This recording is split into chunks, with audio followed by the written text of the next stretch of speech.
مجھے آتا نہیں ہے تعزیت کرنا، کسی کو پرسا کیسے دوں، کسی کے غم کے آگے سارے جملے بے اثر محسوس ہوتے ہیں، سبھی الفاظ بالکل کھوکھلے محسوس ہوتے ہیں۔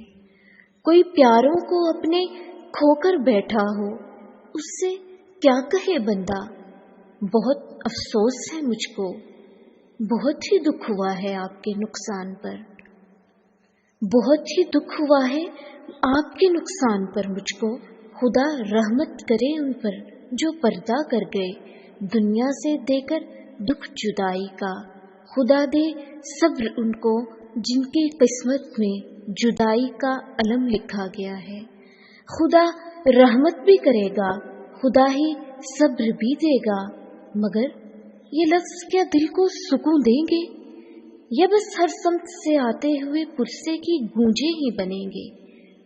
کسی کے غم کے آگے سارے جملے بے اثر محسوس ہوتے ہیں، سبھی الفاظ بالکل کھوکھلے محسوس ہوتے ہیں، مگر دل میں دعا جو ہے تڑپ کر نکلتی ہے، وہی جا کر کوئی در کھٹکھٹاتی ہے، وہی جا کر سکون و صبر کی سوغات لاتی ہے۔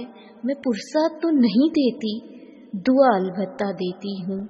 سماجی رابطوں کے سب ذرائع میں اگر سب ایسی خبروں کے جوابوں میں نہیں ہے جملہ ہائے تعزیت گر میری جانب سے، تو اس کا یہ نہیں ہے مطلب بے حس ہو گیا ہے دل۔ حقیقت اصل میں یہ ہے، میرے دل سے تڑپ کر جو نکلتی ہے دعائیں، وہ میرے رب سے سکون و صبر کی درخواست کرتی ہیں، بہت کچھ لے کر آتی ہیں۔ مجھے آتا نہیں ہے تعزیت کرنا، مجھے آتا نہیں ہے پرسہ دینا، مجھے آتا نہیں